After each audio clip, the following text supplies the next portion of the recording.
Alright, ladies and gentlemen, welcome to WWE NXT Takeover in Your House 2020 review.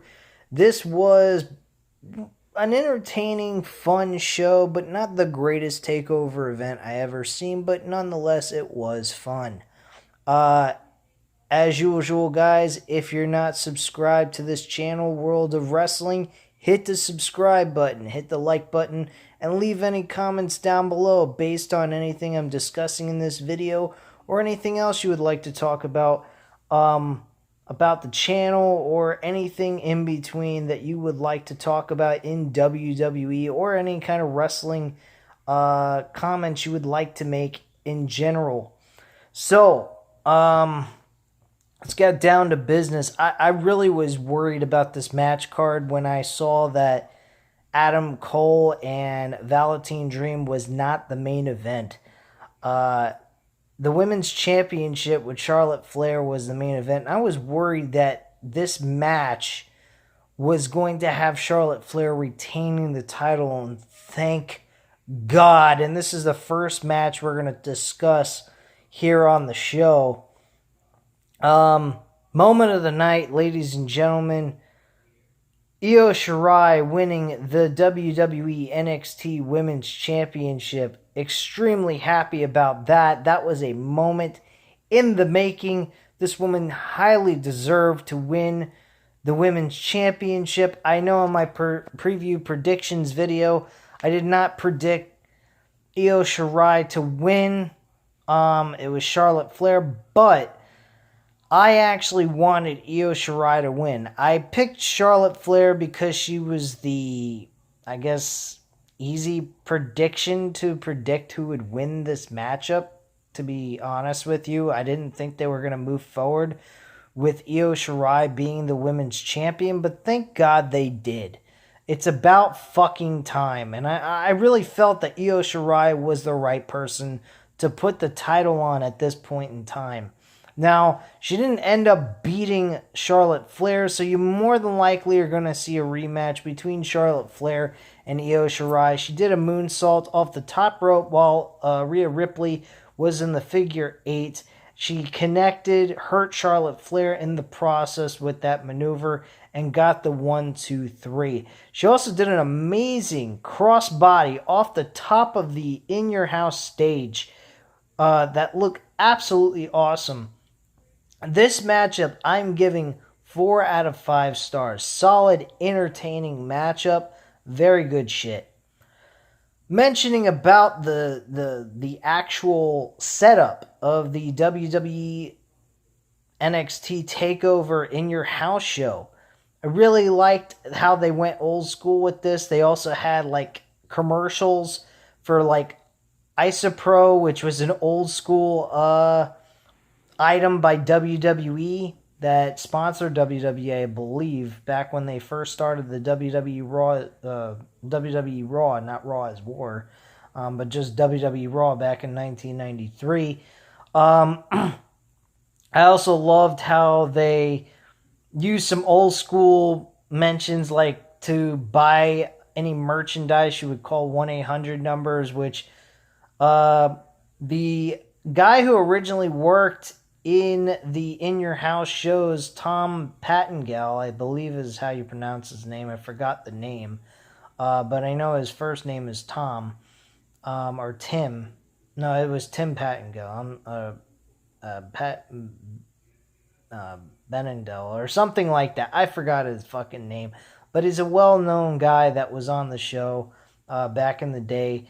And he was great. I absolutely loved him being there. I hope that maybe this isn't a one-time thing. I hope maybe this is a continuous thing. Maybe he could do something on NXT, or even to throw a little bit of entertaining old-school fun back into the main roster. That would be okay if they don't make him fucking lame like they make the rest of the WWE main roster. So that's just me in a nutshell.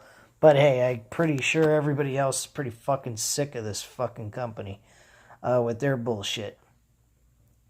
So, what else did we have on the show? Oh yeah, we had a 6-women tag team matchup. Candice LeRae's team lost. Tegan Knox's team actually won this match. This was a 3 out of 5 stars, just a way of kickstarting the show. Nothing special about it. I didn't particularly care for this match so much. It was an alright match, but nothing great. I didn't really have it just seemed like a standard 6-man tag team match. Nothing special about it. Next matchup after that was Finn Baylor versus Damien Priest. I keep wanting to pronounce him Punisher Martinez from Ring of Honor, but that's not his name anymore. This matchup was fun. I actually enjoyed this. I think this matchup was definitely noteworthy of something in the future, which I'll get into. Finn Baylor wins this matchup, which I predict in the predictions video. And Damien Priest actually had a spot on this show that looked painful as hell. He actually was on the side, on the apron, and got hit with a forearm by Finn Baylor, and he landed back first on steel steps that were exposed on the outside. He landed on top of it, and that was pretty much the end of Damien Priest at that point. Finn Baylor pretty much hit 2 female Daka or some shit like that. I forgot the damn name. Where he launches off the top rope and stomps his opponent right in the chest. He didn't hit a 1916 DDT, which I was kind of disappointed in. But he hit that finishing maneuver that he's been doing in WWE since he started. And he picks up the victory. This match was a 3.5 out of 5-star matchup. What else do we have on this card? Keith Lee, bask in his glory, versus Johnny Gargano, the soulless wrestler now, I guess, at this point you could say. Good matchup. I'd say a 3.5 out of 5 stars as well. Johnny Gargano was very close to winning this matchup, but unfortunately did not pick up the victory, and Keith Lee retains the title. I think that was the right choice. I don't think Johnny Gargano needs to win the North American Championship for a second time, but they need to find something to get him on the right path with this heel gimmick. I think this heel gimmick is good. I think it's a good idea that they're doing it. It's something new and fresh, but I think maybe they made the wrong decision by having him challenge for the North American Championship right out of the gate. I think if they would have built him up and beating some other competitors that were meaningful and having him face in a grudge match at this pay-per-view, I think by setting him up for another match going forward for a takeover in the summer for Keith Lee's North American Championship, then I would have been okay with the idea of Johnny Gargano just taking the title from Keith Lee. But there was no build towards Johnny Gargano right now. He just kind of just went right into it after he had that brawl with Tommaso Ciampa, and Candice LeRae helped him win that. So, I mean, at the end of the day, he didn't really build on that heel character. He just was kind of a slingshot right into the North American Championship out of the gate. And I don't think that was a good idea. So that's the reason why I wouldn't have picked Johnny Gargano to win this match in the first place. Keith Lee has been on an amazing run with the title, and I think this win over Johnny Gargano even makes it better. So, who wins the title? I'm going to say Karrion Kross, which, by the way, Karrion Kross fucking killed Tommaso Ciampa. It looked like Brock Lesnar versus John Cena from 2014 SummerSlam. No fucking doubt about it. Tommaso Ciampa got his ass kicked. And then he got laid out. He was put in a submission hold, rear naked choke type of hold. and he fell asleep. No response. Referee called the bell. The match was over. He's out like a light, and Tommaso Ciampa loses. Karrion Kross wins.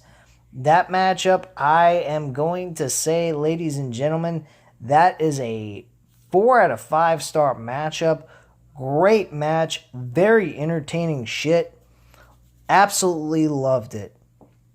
The next matchup, which the last match that I have not discussed, which wasn't the main event, was Adam Cole versus Velveteen Dream for the NXT World Heavyweight Championship. Folks, I'm going to say this much. This was a great match. Good way to close out whoever's career on NXT was going to be, and it was awesome. Absolutely enjoyed this. The only thing I didn't like was the lights on the headlights were fucking annoying. I did enjoy the entrances by Adam Cole and Velveteen Dream. Adam Cole came in with a monster truck, making himself look like the NWO type of ripoff thing that they did back in 2002 when they hit the ambulance with The Rock inside the ambulance thing. So I thought that was pretty fucking cool that they came out with a monster truck like that and had Undisputed Era written all over it. And then Velveteen Dream came out in a Lamborghini, which, holy shit, was nice. This matchup was great, though. I absolutely enjoyed it. 4 out of 5 stars. Moment of the night, or not moment of the night, spot of the night was the Panama Paradise driver. I absolutely enjoyed that. On top of the steel steps, beautiful, and then the close was right then and there. He won finally with the Panama the Panama Rise driver maneuver, which is a Canadian destroyer off the middle rope, and he connected right on top of steel steps. Absolutely loved it. I thought that was a great spot, and that is the spot of the night. And Adam Cole wins. Now, speaking of the next opponent, and I believe should be the man to defeat Adam Cole, baby, for his NXT World Championship, I think that should be Finn Baylor. I think it's a great way of tying these two guys together. I know the matchup between Walter and Finn Baylor would have been great to see happen, but unfortunately with this virus, that's not going to happen anytime soon. So with Finn Baylor on this hot streak, beating quite a few big names such as Johnny Gargano, Matt Riddle, now fucking Damien Priest and so forth, I think that this is a great opportunity in the summer during the SummerSlam weekend for their Takeover event that he should win the NXT Championship from Adam Cole, and that's how Adam Cole's reign should end. So that's pretty much it. I mean, the match of the night, I don't know what I could say is the match of the night. Honestly, I'm going to say the match of the night should be the Women's Championship, because I don't think anyone saw this coming, number one. I don't think anyone was expecting Charlotte to lose this title anytime soon. So, I mean, with that and with how it ended, the match itself was fantastic. I enjoyed it. So yeah, I'm going to say that the Women's Championship match was the match of the night. Just based off of the fact of the surprise ending. Adam Cole winning was also a surprise ending. I really thought Velveteen Dream was going to win this matchup. I predicted in my predictions video, and he didn't. So, I mean, either one, you could say, both the World Championship and the Women's Championship, you could say is a tie in best match of the night.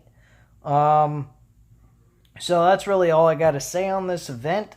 So at this time, guys, like usual, leave your comments down below. Hit the like button if you like this video. And of course, always subscribe if you're not subscribed to the channel. And I thank you very much for watching. And have a great night, guys. Bye.